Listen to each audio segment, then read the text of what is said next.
السلام عليكم ورحمة الله وبركاته. في وصفة من وصفات شهوات شروق. اليوم إن شاء الله سوف نعمل معا السمك المحشي بالدرسة. والسمك المحشي بالدرسة طريقة تحضيره كما يلي: لدينا سمك من كيلو إلى كيلو ونصف على حسب الكمية،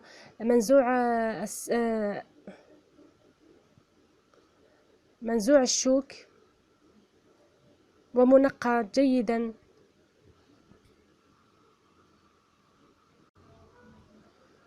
لدينا أيضا توم، رأس توم، ولدينا هريسة ملعقة بهذه الملعقة، ولدينا طماطم مصبرة أيضا، ومعدنوس أو بقدونس مختار، ولدينا فلفل أحمر حلو، ولدينا كمون أيضا ملعقة، ولدينا فلفل أسود.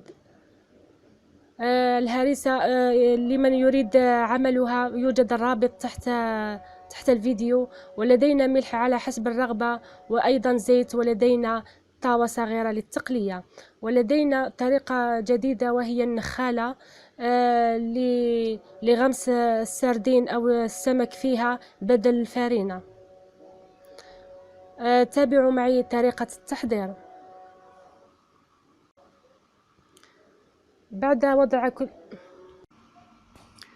بعد أن خلطنا كل المقادير في الطاوة ووضعنا لهم الزيت، قلينا فقط لمدة دقيقة أو دقيقتين لكي يطهى الطماطم المصبرة فقط، لا داعي للتقلية كثيرا.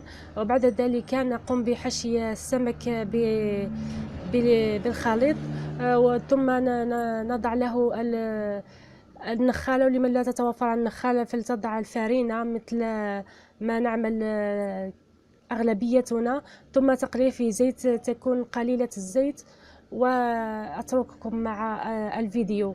وإذا عجبكم الفيديو فلا تنسوا الضغط على سبسكرايب للقناة وعمل لنا لايك. والسلام عليكم ورحمة الله وبركاته.